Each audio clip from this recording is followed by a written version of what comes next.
नमस्कार, मी शीतल राजू शिर्के. लोकवृत्तमध्ये आपले स्वागत. पाहूयाच्या ठळक घडामोडी. अॅट्रॉसिटी कायद्याचा गैरवापर रोखण्याची मागणी शरद पवार. गैरवापर होत असेल तर अॅट्रॉसिटी रद्द करा, राज ठाकरे. साताऱ्यात संपूर्ण मिरवणूक मार्गावर सीसीटीव्ही कामास प्रारंभ. घरगुती मूर्तीसाठी 15 ठिकाणी कृत्रिम हौद. जिल्हा परिषदेचे ऑडिटोरियम सह इतर कामे अध्यक्षांच्या पत्रामुळे खोळंबली. तिरंगा यात्रेवरून विश्वजित कदम यांची भाजपवर टीका. बातमीपत्र सविस्तर. अॅट्रॉसिटी कायद्याचा गैरवापर होत असल्याने शासकीय यंत्रणांनी यामध्ये लक्ष घालावे अथवा हा कायदा रद्द करावा अशी मागणी राष्ट्रवादी अध्यक्ष शरद पवार व मनसेचे अध्यक्ष राज ठाकरे यांनी केली आहे. कोपर्डीतील बलात्काराच्या घटनेनंतर अॅट्रॉसिटी कायद्याच्या गैरवापराचा मुद्दा ऐरणीवर आला असून अनेक जिल्ह्यांमध्ये कोपर्डीच्या घटनेचा निषेध करताना हा कायदाच रद्द करण्याच्या मागणीसाठी विराट मोर्चे निघत आहेत.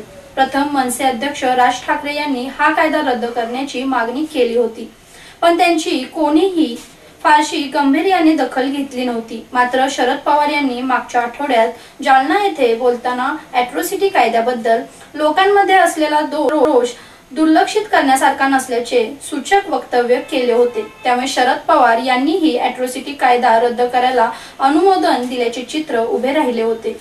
या पार्श्वभूमीवर पवार यांनी तातडीने पत्रकार परिषद घेऊन स्पष्टीकरण केले. प्रसार माध्यमांनी आपले वक्तव्य चुकीच्या पद्धतीने दाखवले. हा कायदा रद्द करावा अशी आपली मागणी नाही. अॅट्रॉसिटी कायद्याचा गैरवापर दलितांकडून नव्हे तर स्थानिक नेत्यांकडून केला जातो. अनेक प्रकारांमध्ये स्थानिक राजकीय वादातून अॅट्रॉसिटीचे गुन्हे नोंदवले जातात अशी आपली माहिती असल्याचे त्यांनी सांगितले. कोपर्डी प्रकरणानंतर निघणाऱ्या मोर्चांची सरकारने दखल घ्यायला हवी. महाराष्ट्रातील अनेक मोर्चांमध्ये लाखो लोक सहभागी झाले. लोक इतक्या मोठ्या प्रमाणात एकत्रित असतील तर त्यांच्या मनात काय आहे हे सरकारने जाणून घ्यायला हवे.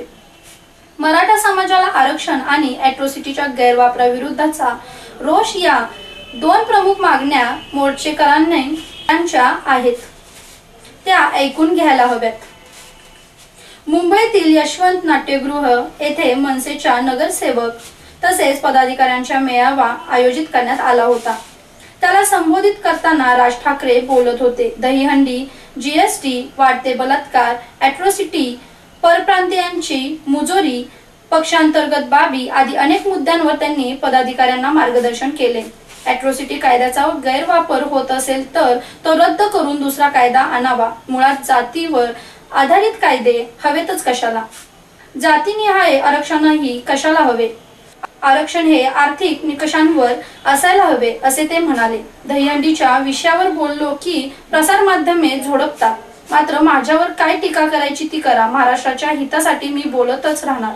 मराठी माणसाचे हिंदूचे सण संपवायचे कारस्थान सुरू आहे. तुमच्या अस्तित्वात संपणार आहे हे ध्यानात ठेवा असे राज ठाकरे म्हणाले. अॅट्रॉसिटी कायद्याच्या विरोधात मराठा समाज जागृत व्हायला सुरुवात झाली आहे. त्याचे उदाहरण म्हणजे उस्मानाबाद व बीड जिल्ह्याचे विराट मोर्चे. मराठा समाजाची राजधानी असलेला सातारा जिल्हा अजून का शांत आहे असा प्रश्न सातारा जिल्ह्यातील सामान्य जनतेला पडला.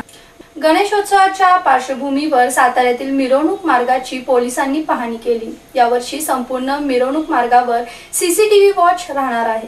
गणेशोत्सवासाठी सर्वत्र धामधूम सुरू झाली आहे. सार्वजनिक मंडळांचे कार्यकर्ते देहभान हरपून कामाला लागले आहेत. घरोघरीही लगबग सुरू आहे. त्यामुळे प्रशासनानेही हा उत्सव सुरळीत पार पाडण्यासाठी कंबर कसली आहे. उच्च न्यायालयाने मोती तळे, मंगळवार तळे आणि फुटका तलाव येथे गणेश मूर्ती विसर्जनास बंदी घातल्यानंतर सातारा नगरपालिकेने कृत्रिम तलाव निर्माण केले आहेत. मोठ्या मूर्तीचे विसर्जन राधिका रोडवरील प्रतापसिंह फार्म मध्ये होणार असल्याने गेल्या वर्षापासून विसर्जन मिरवणुकीचा मार्ग बदलला गेला आहे. गेल्या वर्षी फक्त मोती चौक व गोलबाग परिसरात सीसीटीव्ही लावण्यात आले होते. मात्र या वर्षी पालिकेने मिरवणुकीच्या संपूर्ण मार्गावर सीसीटीव्ही बसवण्याचा निर्णय घेतला आहे.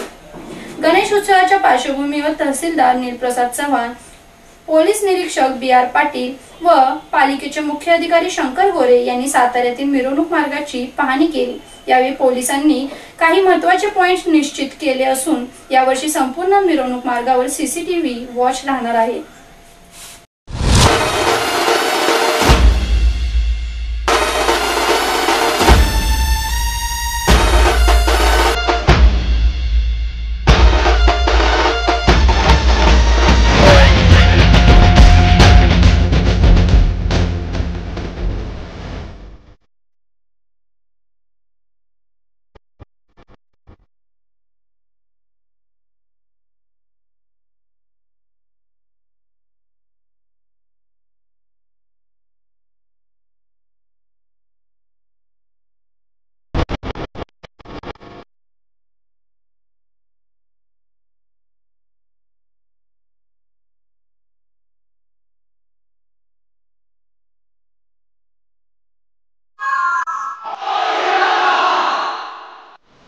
सातारा जिल्हा परिषदेचे ऑडिटोरियम उभारण्याचे काम अंतिम टप्प्यावर असले तरीही अध्यक्ष सुभाष नरळे यांनी दिलेल्या पत्रामुळे कामे खोळंबली आहेत। सातारा जिल्हा परिषदेने कोट्यवधी रुपये खर्च करून भव्य ऑडिटोरियमची उभारणी केली आहे।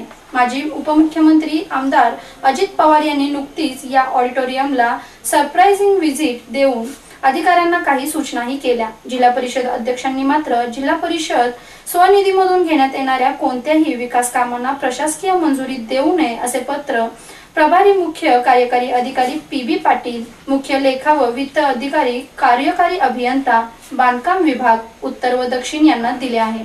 अध्यक्षांच्या या पत्रामुळे विकास कामांवर परिणाम झाला आहे। ऑडिटोरियमच्या मुख्य प्रवेशद्वारासमोरील लँडस्केपिंग, किरकोळ गटर्स काम, रेलिंग, बाहेरील रंगकाम आदी कामे खोळंबली आहेत। अध्यक्षांनी दिलेल्या पत्रामुळे कोणतीही विकास कामे होणार नसल्याचे चित्र सध्या तरी पाहावयास मिळत आहे। याबाबत प्रशासनामार्फतही पावले उचलली जात नाहीत। त्यामुळे आणखीन किती दिवस ऑडिटोरियमचे काम रखडणार असा सवाल उपस्थित केला जात आहे। तिरंग्याला विरोध करणाऱ्यांना तिरंगा कसा चालतो, तिरंगा यात्रा हे भाजपाचे नाटक चालू आहे असे वक्तव्य काँग्रेसचे युवक प्रदेशाध्यक्ष विश्वजित कदम यांनी केले। ते सांगलीमध्ये प्रसार माध्यमांशी बोलताना म्हणाले, लोकशाहीला कायम फासणारे नवीन कायदे भाजप सरकार काढत आहे। लोकशाही नाही, हिटलरशाही भाजप सरकार आणत आहे।